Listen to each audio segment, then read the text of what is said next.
بسم اللہ الرحمن الرحیم۔ میاں نواز شریف صاحب کے حوالے سے آج ہم گفتگو کریں گے کہ وہ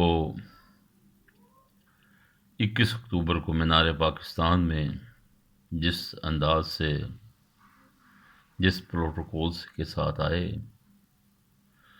یہ بڑی حیران کن بات تھی اور پریشان کن بھی بات تھی۔ ایک ایسا شخص جس کا ٹرائل کیا گیا عدالتوں میں اور عدالتوں کے ذریعے اس کو سزا دلوائی گئی، پتہ نہیں اب تو اتنا ہمیں شک ہو رہا ہے کہ پتہ نہیں وہ جو سزائیں ان کو دلائی گئی ہیں وہ درست بھی تھیں کہ یا انتقامی کارروائی کا کسی کا نتیجہ تھی۔ بہرحال اب تو یہ سوالیہ نشان بن گیا یہ ہے، یعنی کہ جیل سے جب یہ لوگ گئے ہیں میاں صاحب، اس کا صورتحال یہ تھی کہ پی ٹی آئی کی حکومت تھی اور پی ٹی آئی کے لوگوں نے ان کے متعلق جو رپورٹ دی تھی، یاسمین راشد صاحبہ نے، جو ڈاکٹر بھی ہیں، انہوں نے کہا تھا کہ میاں صاحب کی یہی کنڈیشن بہت ڈینجرس ہے اور ان کی زندگی کو خطرہ ہے۔ تو بعد میں انہی کی اسٹیٹمنٹ کو اسد عمر نے بھی مسترد کیا کہ ایسی کوئی بات نہیں تھی، اصل میں عمران خان کے حکم کے اوپر نواز شریف کو ملک سے باہر بھیجا گیا۔ تو یہ ایسی صورتحال ہے اس ملک میں، کوئی کچھ سمجھ نہیں آ رہا کیا سچ ہے کیا جھوٹ ہے۔ لیکن بہرحال عدالتوں کا ایک وقار ہوتا ہے، اس کے تحت وہ عدالتیں چلتی ہیں۔ اگر عدالتیں اپنا وقار کھو بیٹھیں تو وہ پھر عدالتوں کا مقام ختم ہو جاتا ہے، اور آج 21 اکتوبر کو ایسا ہی کچھ ہوا کہ ایک ایسا ملزم جو جیل میں اپنی سزا بھگت رہا تھا، اس کو ایسا پروٹوکول دیا گیا۔ میں تو دیکھ رہا تھا کہ سی سی پی او لاہور ان کو سلوٹ مار رہے تھے۔ تو اس ملک میں کیا تماشا لگا ہوا ہے، کیا سچ ہے کیا جھوٹ ہے کسی کو نہیں پتا۔ جو کہا جاتا ہے سچ ہے وہ سچ بن جاتا ہے، جو کہا جاتا ہے جھوٹ وہ جھوٹ بن جاتا ہے۔ تو یہ تو عدالتوں کا مذاق اڑایا گیا اس میں بہت زبردست قسم کا، اور عدالتوں کا ویسے تو پہلے بھی مقام کوئی نہیں تھا، نظریہ ضرورت کے تحت فیصلے کرتی رہی ہیں، ہر مارشاء اللہ کو انہوں نے جائز قرار دیا، وقت کی ضرورت قرار دیا۔ حالانکہ جو مارشاء اللہ لگانے کی سزا ہے وہ سزائے موت ہے، یعنی کہ کوئی آپ آئین کو پامال کر دیتے ہیں 1 منٹ میں آ کر، اور 11 12 سال مارشاء اللہ لگا کر بیٹھے رہتے ہیں۔ تو اس کے نتیجے میں عدالتوں نے اپنا وقار پہلے ہی کھو دیا تھا، اور جو 21 اکتوبر کو جو ہوا ہے اس کے بعد تو بالکل عدالتوں کا وقار بالکل ختم ہو گیا۔ کوئی یہ نہیں کہہ سکتا کہ ہماری عدالتیں انصاف پر مبنی فیصلے کرتے ہیں، ہمارے ججز کا کو احترام ہے۔ میں تو بالکل بڑا زبردست طریقے سے مایوس ہوا ہوں، اور میں سوچ رہا تھا کہ یہ صرف میرا خیال ہے پاکستان میں بھی ایسا ہوتا ہے، دنیا میں کہیں ایسا نہیں ہوتا، اور اس پر پوری قوم کو شرمندہ ہونا چاہیے اور بے بسی کا اظہار بھی اپنی کرنا چاہیے کہ ہمیں ہمارا مقام کیا ہے اس ملک میں، ہمیں اس کا تعین کرنا چاہیے کہ ہمیں وہ ڈگڈگی بجا کر جو ہے نا کھلایا جا رہا ہے۔ کبھی کہا جاتا ہے کہ جی یہ زندہ باد، کبھی کہا جاتا ہے وہ مردہ باد، اب یہ صحیح ہو گیا، اب یہ غلط ہو گیا، اب بے نظیر پاکستان کے لیے سیکورٹی رسک ہو گئی، اب نواز شریف سیکورٹی رسک ہو گیا۔ اس طرح کی کیا یہ بیہودگیاں کتنی دیر چلتی رہیں گی؟ میں تو بہت اپسیٹ ہوں اس حوالے سے۔ دیکھیں، مجیب الرحمان صاحب جیتے تھے الیکشن، اس جیتے ہوئے بھی پارٹی کو انہوں نے اقلیت میں بدل دیا، اور ہاری ہوئی پارٹی جس میں ذوالفقار علی بھٹو تھے اس کو اکثریت میں بدل دیا۔ اس طرح کے فیصلے اس ملک میں عرصہ دراز سے ہوتے آ رہے ہیں، اور یہ سلسلہ کبھی رکنے کا نام ہی نہیں لے رہا کہ بھی اب اس کو بس کر دیں، بہت ہو گئی ہے، ملک کو بہت نقصان ہو چکا ہے ان چیزوں سے، قطن نہیں، کوئی ایسا نہیں. آپ دیکھیں مجیب الرحمان کو اقتدار نہیں دیا، ملک کے دو ٹکڑے ہوئے. ہم نے اپنی بات کو پورا کیا، اپنی ضد کو پورا کیا، اس کے نتیجے میں ہم نے اپنے ملک کی قربانی دی. اس طرح کی جو ہے نا چیزیں اس ملک میں ہوتی رہتی ہیں. اب اسی ذوالفقار علی بھٹو کو، جس کو لایا گیا وزیر اعظم، جو میرٹ پہ نہیں تھا، اس کے ساتھ انہوں نے کیا کیا.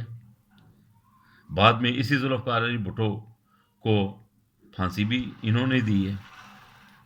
ضیاء الحق کا مارشل آیا ہے، 90 دن کے لیے الیکشن کروانے آیا تھا، 11.5 سال اس قوم پر مسلط رہا ہے، اور ایک فضائی حادثے میں اس کی موت واقع ہوئی ہے.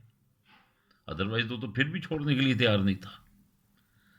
تو ایسے رویے قوموں کی تباہی کا باعث بنتے ہیں کہ ہمیں اپنی ملک کی ترقی سے کوئی لگاؤ نہیں ہے، ہمیں اپنے مفادات سے لگاؤ ہے، اپنی سوچ سے لگاؤ ہے، اور لوگوں کے خواہشات ہمارے لیے کوئی اہمیت نہیں رکھتی. لوگ کس حال میں اپنی زندگی بسر کر رہے ہیں. دیکھیں ملک نے ترقی نہیں کی، بالکل آپ کی ہر چیز تباہ حال ہے. قرضے لے لے کر آپ اس ملک کو چلا رہے ہیں، بھیک مانگ رہے ہیں، کبھی کسی ملک میں چلے جاتے ہیں، کبھی. اب تو لوگ آپ کو بھیک بھی دینے کے لیے تیار نہیں، کہتے یار یہ تو پروفیشنل فقیر ہیں، یہ تو ہر وقت مانگتے رہتے ہیں. اب وہ جب بھٹو کو پھانسی دی، اس کے بعد اس کی بیٹی آئی، اس کی بیٹی کو بھی کے ساتھ بھی ایسے ہی ہوا. اس کو سر عام مری روڈ کے اوپر گولیاں مار کر شہید کر دیا گیا. تو اس طرح کے جو واقعات ہیں. اب جو نواز شریف وزیر اعظم تھے بنے، ان کے ساتھ بھی ایسا ہوا. انہوں نے پرویز مشرف کو ایکسٹینشن نہیں دی، تو کیا نتیجہ نکلا ہے کہ ان کو جیل میں ڈال دیا گیا، وزیر اعظم کو. اس سے اقتدار چھین لیا گیا، اس کے ساتھ انتہا درجے کی بدتمیزی بھی کی گئی ہے. اس کے بعد اسے جیل میں ڈالنے کے بعد اس کو فیصلہ کیا کہ اسے جلا وطن کر دیا جائے. اس کو سعودی عرب میں بھیج دیا گیا، وہاں وہ اپنی سزا پوری کر کے آیا. تو ہم کس دنیا میں رہتے ہیں؟ میں تو بالکل سوچتا ہوں کہ ہم نے انگریز سے آزادی ہمیں تو ایک لمحے کے لیے بھی نہیں ملی، بلکہ انگریز کا دور اس دور سے بہت بہتر تھا. کم از کم لوگ ایک سکون کی نیند سوتے تھے. کچھ چیزیں، بہت ساری چیزیں ایسی تھیں جو میرٹ پہ ہوتی تھی. اب ہم تو ہر میرٹس کا ہم نے جنازہ نکال کے رکھ دیا کہ اس کے بعد نواز شریف ناپسند ہو گیا، عمران خان کو پروموٹ کر دیا. عمران خان کو جو ہے نا جی ہر نجائز طریقے سے پورا زور لگا کر اس ملک کا وزیر اعظم بنا دیا، جبکہ نہیں وہ بن سکتا تھا، لیکن انہوں نے بنا دیا. پورا میڈیا لگا ہوا ہے اس کی تشہیر کے لیے کہ عمران خان عمران خان عمران خان، بس ہر طرف عمران خان کا ورد ہو رہا تھا. تو وہ شخص کو انہوں نے وزیر اعظم بنا دیا. اب اس شخص کے ساتھ بھی ان کی ایک وقت میں آ کر خرابی ہو گئی. یعنی کہ کوئی شخص ان سے محفوظ نہیں رہا، ہر شخص جو ہے نا ان سے زخم خوردہ ہوا ہے. اب عمران خان آج کل جیل میں پڑے ہوئے ہیں.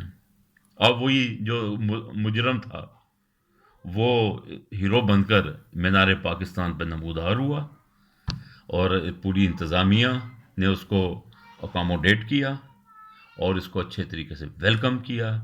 اب وہ مجرم اب مجرم نہیں ہے، اب وہ ان کی آنکھ کا تارا ہے. تو یہ کیا ہو رہا ہے اس ملک میں؟ ملک دیوالیہ ہو گیا، معیشت آپ کی تباہ ہو گئی ہے، اور لوگوں کے اوپر اتنا بوجھ آپ نے مہنگائی کا ڈال دیا ہے کہ اب لوگ اتنے پریشان ہیں. ایک وقت کا کھانا لوگوں کو کھانے کے لیے نہیں ملتا. اور ان لوگوں نے جتنی کرپشن اس ملک میں کی ہوئی ہے، سب نے، یہ نہیں کہ میں خالی نواز شریف کی بات کر رہا ہوں، پیپل پارٹی نے بھی کرپشن کی ہے، بلکہ پی ٹی آئی کے لوگوں نے بھی بہت کی، بلکہ پی ٹی آئی کے دور میں تو کرپشن کا ریٹ بھی بڑھ گیا تھا. تو اس طرح کے جو ہو رہے ہیں کام، اللہ کے واسطے اس ملک کو صحیح طریقے سے چلنے دیں. جو حقدار ہے اس کو اس کا حق لینے دیں. قوم جس کو پسند کرتی ہے اس کو ووٹ ڈالنے دیں. ایویں نیگیٹو قسم کے پراپوگنڈے کر کے آپ نے بہت ساری پارٹیوں کے مستقبل تباہ کر دی ہیں. جنہوں نے اس ملک سے محبت کی، آپ لوگوں نے ان کو غدار بنایا. اور انہوں نے کہا جی یہ پاکستان کے وفادار نہیں ہیں، جو وفادار نہیں تھے ان کو وفادار بنایا۔ یہ اب یہ بند ہونا چاہیے طریقہ۔ اب جو ہے نا اس ملک میں آئندہ الیکشن ہو، اس کے اوپر میری گزارش ہے کہ جن لوگوں نے یہ الیکشن کروانے ہیں، الیکشن میرٹ پر کروائیں، اور جو ہے نا کسی کی کو پسندیدہ نام اپنا بنائیں، اور جو ہے نا جو جیتے اسی کو اقتدار دیں۔ بہت ہوگی اس ملک کے ساتھ، اب یہ تماشا بند ہونا چاہیے۔ السلام علیکم۔